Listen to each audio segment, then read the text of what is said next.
Bismillahirrahmanirrahim. Assalamualaikum warahmatullahi wabarakatuh. Pada kesempatan kali ini saya akan membahas materi lanjutan untuk metode numerik ya. Kita sekarang sudah masuk ke salah satu ya, mungkin beberapa metode kedepannya kita akan bahas, yaitu pemecahan masalah menggunakan metode numerik. Di sini permasalahan pertama yang akan kita bahas yaitu permasalahan pada persamaan nonlinear, gitu ya. Nah, secara spesifik kita akan bahas dulu metode tertutupnya. Baik, kita lanjut aja.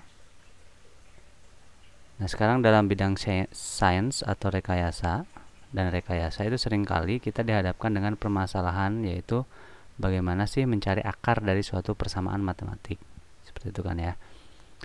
Nah, pada umumnya persamaan matematik itu berbentuk nonlinear seperti bentuk trigonometri atau sinus kosinus, eksponensial, logaritma, dan fungsi transenden lainnya gitu loh. Jarang sekali yang persamaan matematik dari suatu permasalahan itu yang berbentuk linear, jarang.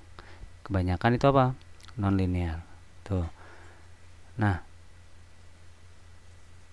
dalam metode numerik, pencarian akar yaitu pencarian nilai X sehingga fungsinya atau persamaannya itu bernilai sama dengan 0, itu dilakukan secara iteratif atau berulang gitu ya. Berulang. Di sini ada dua kelompok besar untuk mencari akar. Yang pertama ada metode tertutup, ini yang akan kita bahas dalam pertemuan kali ini. Yang kedua ada metode terbuka, yang mungkin pertemuan berikutnya. Nah, untuk metode tertutup dan terbuka itu memiliki karakteristik yang cukup berbeda ya. Yang pertama, untuk metode tertutup itu menentukan akar hampirannya atau prediksi akarnya itu diperlukan selang dua nilai awal ya, yang berupa selang, dimana syaratnya diantara selang yang kita berikan itu harus memuat akar yang mau kita cari harus ada di antara si A dan B ini gitu loh.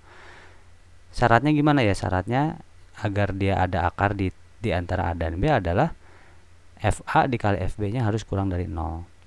Sedangkan pada metode tertutup tidak perlu berupa selang, dia bisa jadi cuman satu nilai awal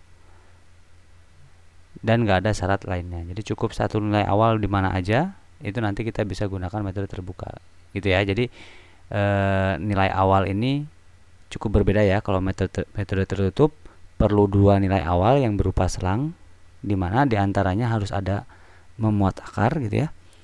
Sedangkan kalau metode terbuka itu tidak perlu memuat akar dan tebakannya pun bisa cuman satu nilai aja.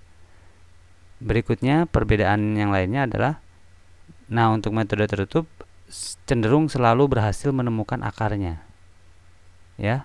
Jadi selalu ketemu nilai akar yang kita mau cari. Sedangkan kalau metode terbuka itu tidak selalu berhasil ya. Jadi kadang sangat terpengaruh dari pemilihan akar tadi ya, karena akarnya kan nggak ada syarat khusus nih. Jadi bisa jadi kalau diteruskan pun nggak akan ketemu akarnya gitu ya. Jadi ini salah satu kelemahannya mungkin.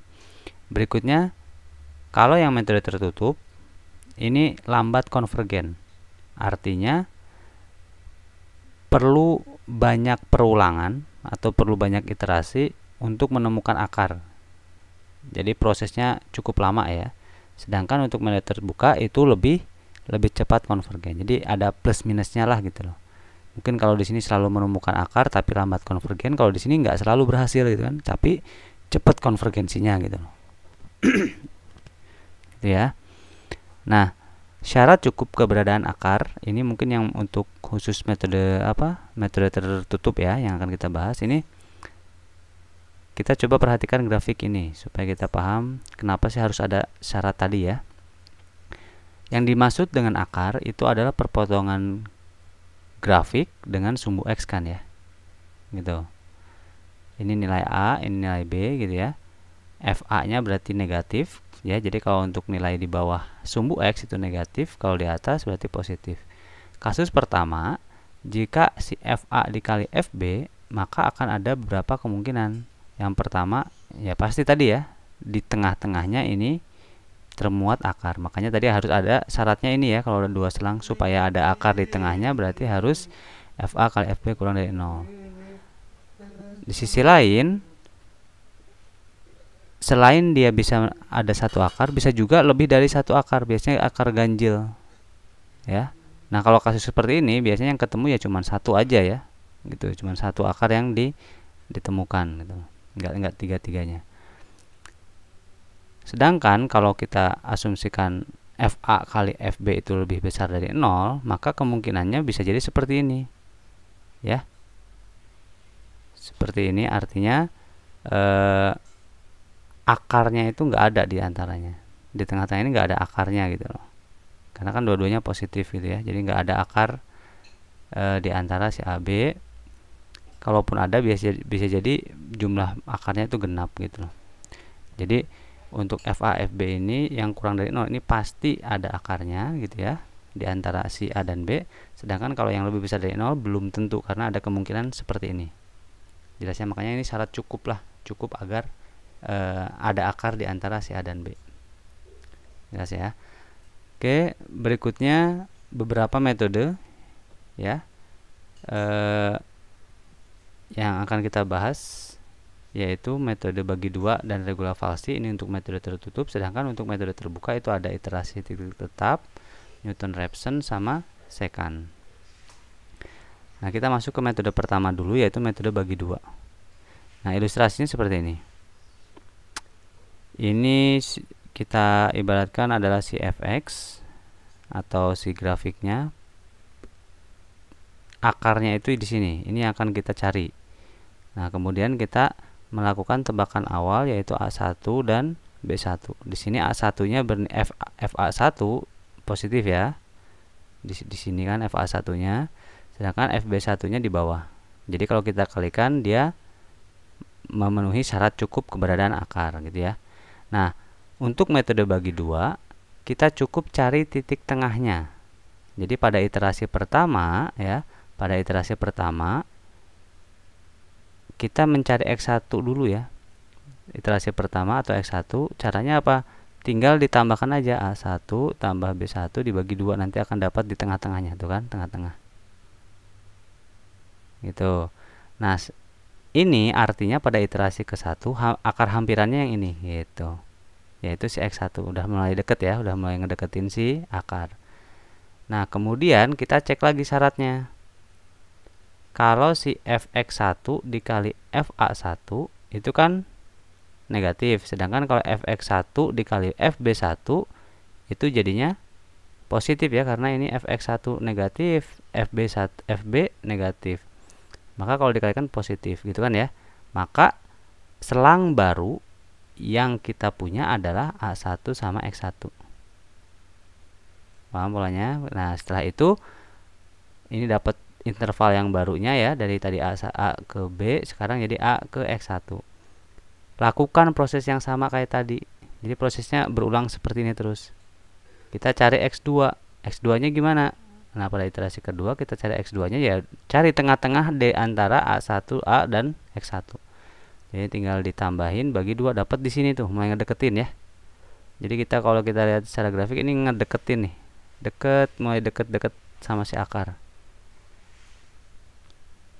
Kemudian setelah dapat X2-nya, cek lagi syaratnya mana yang hasil perkalian nilai fungsinya negatif gitu ya. Ini FA positif, X2 positif. Kalau kita kalikan kan jadi positif. Maka nggak mungkin dengan si A1 nih interval barunya. Interval barunya adalah dengan X1. Nah, jadi ini X2, X1. Nah, proses ini terus kita lakukan, nanti dapat X3, X4 terus, pokoknya sampai mendekati akar atau sampai batas toleransi yang kita inginkan, toleransi error ya. Nah, seperti itu ya, itu skema untuk metode bagi 2. Jadi tinggal dibagi-bagi 2 aja intervalnya. Ya, gitu. Nah, beberapa kasus yang mungkin terjadi pada metode bagi dua, yang pertama adalah jumlah akar lebih dari satu ya. Jika nanti akarnya lebih dari satu, kemungkinan yang ketemu cuman satu akar ya. Gitu. Yang kedua, ada akar kembar. Nah, kalau akar kembar, metode bagi dua nggak akan menemukan akarnya, nggak akan berhasil. Jadi, karena kan tadi ada syarat FA, FB tadi ya. Karena kalau akar kembar, dia nggak memenuhi itu syarat FA, FB yang kurang dari 0 gitu ya. Jadi, nggak akan ketemu kalau kasusnya dia akar kembar. Itu mungkin kekurangannya ya. Berikutnya singularitas. Jadi pada titik singular nilai fungsinya tidak terdefinisi. Jadi bila selang mengandung titik singular, iterasi metode bagi dua tidak akan pernah berhenti. Seperti ini titik singular ya. Jadi seperti titik asimptotnya lah gitu. Nah, contohnya gini, misalkan kita diminta untuk mencari akar persamaan dari fx sama dengan x kuadrat min x min 3 pada iterasi ketiga itu berapa sih akar hampirannya gitu ya. Dengan menggunakan metode bagi dua dan interval awal yang kita gunakan adalah dari 2 sampai 4. Kemudian tentukan galat relatif hampirannya. Ketika kita menemukan soal seperti ini, langkah pertama adalah cek dulu ya, interval ini di dalamnya sudah pasti ada akarnya apa belum. Jadi cek syarat kecukupan akar dulu. F2 cari masukkan ke fungsi ini, dapat min 1, F4 dapat 9. Kalau kita kalikan kurang dari 0, maka dalam interval 2,4 ini dijamin terdapat akar. Jelas, ini syarat utamanya. Nah, berikutnya baru kita masuk ke iterasi pertama. Tinggal ikutin aja ya. X1 itu kan berarti 2 tambah 4 bagi 2, 3. Nah, ini akar hampiran pada iterasi pertama. Kemudian untuk masuk iterasi kedua kita harus tentukan selang yang baru ya kan. Caranya tadi ya. Caranya cek nilai fungsi pada X sama dengan 3. Ternyata nilainya 3. Berarti akar yang barunya supaya dia itu 2 dengan 3 ya, supaya negatif nih. Ya. Karena F2 dikali F3 itu negatif 3 nih, min 1 kali 3 min 3 dan kurang dari 0, maka interval baru yang kita dapatkan adalah 2 dan 3. Jelas ya. Berikutnya pada iterasi kedua, ini interval barunya ya. Lakukan cara yang sama, berarti X2 2 tambah 3 bagi 2 2,5. Akar hampiran pada iterasi kedua adalah 2,5. Nilai fungsinya berapa? Nanti kalikan dengan si F2 atau F3 ya, mana yang nilainya negatif. Ternyata dengan F2 ini kurang dari 0, maka didapat interval barunya adalah 2,2,5. Ternyata pada iterasi ketiga bagi 3 ya, ini ya interval barunya dibagi 2 juga sama. Nah, ini kalau udah pada iterasi ketiga nggak perlu lagi dicari F itunya ya, karena yang ditanyakan emang pada iterasi ketiga aja. Maka di sini kita bisa simpulkan bahwa akar hampiran pada iterasi ketiga adalah 2,25. Saya rasa gampang ya, nanti tinggal dicoba aja buat latihan. Nah, berikutnya menentukan galat relatif hampirannya. Kita tahu tadi iterasi kedua akar hampirannya 2,5, sedangkan pada iterasi ketiga adalah 2,25. Galat relatif hampiran pada iterasi ketiga adalah, nah ini galat relatif hampiran ya pada pertemuan sebelumnya, jadi tinggal dikurangi dengan akar hampiran sebelumnya. 2,25 dikurangi 2,5 dibagi 2,25. Ini sekian, kalau diubah 0,1111 sama dengan 11,11%, 11,11%. Ini errornya, error relatif hampirannya ya pada iterasi ketiga, seperti itu. Nah, mungkin kita penasaran ya, pengen tahu ini kan baru iterasi ketiga, ini sampai iterasi keberapa sih, atau berapa sih akarnya gitu loh, bisa nggak kita uraikan terus. Nah, kita bisa gunakan bantuan. Kalau kita secara manual kayak tadi kayaknya repot juga ya, cangkel lah gitu kan, banyak banget yang harus kita kotret. Nah, kita bisa gunakan perangkat yang cukup familiar, yaitu pakai Microsoft Excel aja ya gitu. Jadi kita nggak belajar lebih jauh ke apa pemrogramannya, tapi kita penggunaannya aja lah gitu loh, minimal kita tahu penggunaannya. Nah, ini salah satu cara menggunakan di Microsoft Excel-nya ya. Ini ada A, B, FA, FB, XI, FXI. Ini adalah si akar hampirannya, ini galatnya. Nah, tadi kita sampai iterasi ketiga yang ini ya. Iterasi ketiga itu dapat 2,25. Nah, di sini kalau kita lihat pada iterasi ke-8 dia sudah mulai mengerucut nih. F 2,3, 2,3, 2,3, cuman beda di digit desimal ketiganya ya. Dan kalau kita lihat, ingat yang disebut akar berarti fxi nya harus yang 0. Ini kan udah 0, ya ini pangkat min 05 ini kan 10 pangkat min 5 ya. Itu udah mendekati banget nih. Ya, jadi 2,3 sekian lah. Jadi enaknya gitu ya, kalau nomornya kan bisa kita pakai apa namanya? Excel, tinggal di drag aja ke bawah thread. Dia ketemu. Nah, ini. Jadi di iterasi ke-8 sampai ke-15 itu udah mulai perubahannya nggak terlalu jauh. Kita bisa lihat juga dari galatnya itu udah kecil banget ya, 0,0 sekian. Artinya kalau galatnya kecil itu berarti perubahannya sudah nggak terlalu besar gitu loh maksudnya, sehingga dia sebenarnya udah deket ke akarnya gitu, seperti itu ya. Nah, berikutnya kita masuk ke metode kedua, yaitu metode regulavalsi. Nah, kalau metode regulavalsi dia konsepnya adalah membuat garis gitu ya. Jadi misalkan ini bentuk fungsinya mungkin agak beda ya, saya buat beda, kita buat beda aja. Ini seperti ini, yang disebut akar itu yang ini kan ya, perpotongan si garis merah ini, si fungsi ini dengan si sumbu X yang ini. Nah, langkah awal tetap sama ya, kita kan melakukan apa namanya, tebakan awal ya, yaitu A dan B, dimana A dan B ya, dimana FA dan FB itu harus kalau dikalikan harus negatif. Jadi udah pasti seperti ini ya. Nah, di sini secara ilustrasi kita buat titiknya ini titik. Jadi kalau ini kita buat titik, ini B, titik A ini adalah B, FB, titik C ini adalah A, FA. Nah, dari dua nilai awal ini kita tarik garis set gitu ya. Kita tarik garis. Nah, garis lurus ini pasti kan memotong sumbu X ya. Nah, memotong sumbu X. Nah, perpotongan si garis dengan sumbu X ini, inilah si akar hampirannya. Nah, ini jadi akar hampirannya ini gitu ya, X1. Nanti prosesnya sama lagi dari X1, nanti kan dia nilai fungsinya yang ini kan, kita buat lagi garis thread dengan FB, nanti dia memotong lagi sumbu X, akan semakin dekat dengan si akarnya gitu kan ya, kebayang nggak? Thread gitu ya, thread dan seterusnya, pokoknya sampai dia mendekati si akarnya gitu ya. Jadi konsepnya kalau yang ini apa ya, yang regulavalsi ini adalah membuat garis ya, garis. Nah, nanti garis antara si dua selang tadi ya. Regulavalsi itu kan titik palsu, ini titik palsunya nih.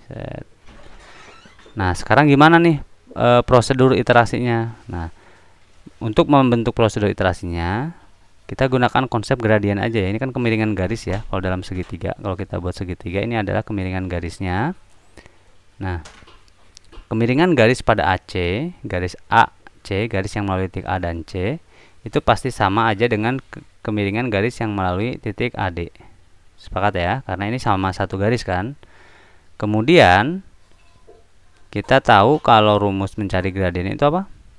Nilai perubahan gradien itu kan perubahan nilai Y dibandingkan dengan perubahan nilai X. Jadi FB dikurangi FA, ini AC ya, A sama C, FB kurangi FA dibagi B dikurangi A.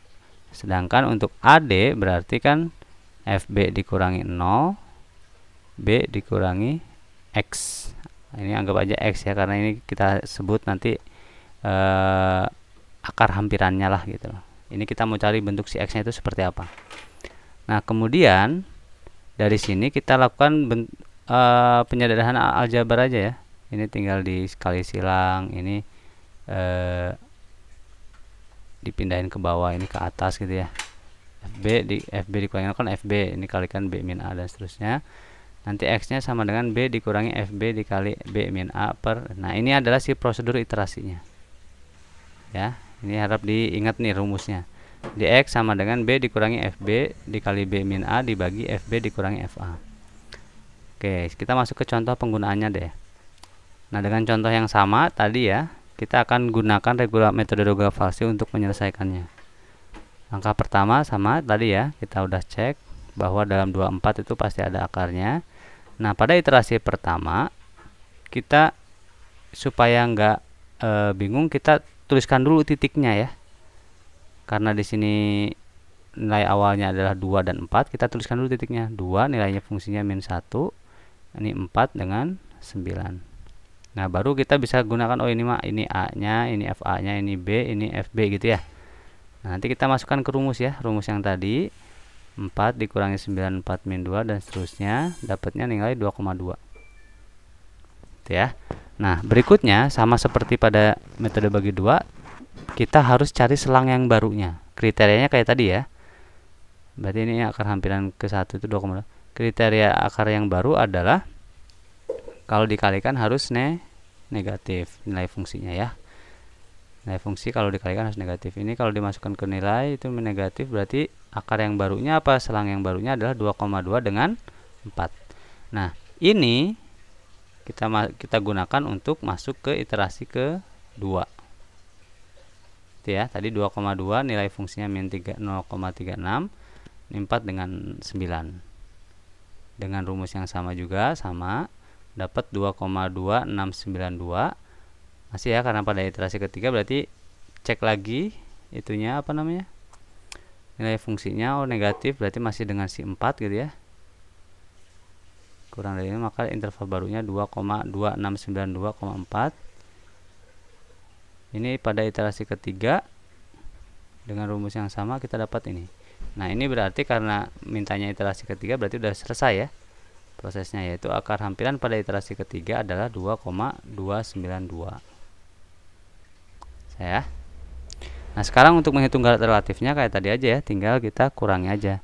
2,292 tadi kan ini kan nih akar hampirannya kan 2,2692, tinggal kita bagi, nanti dapatnya 0,99%. Jadi errornya cukup lumayan kecil ya dibandingkan dengan yang bagi 2 tadi. Kalau bagi 2 pada iterasi ketiga itu masih sekitar 11,11%, ini udah 0,99%.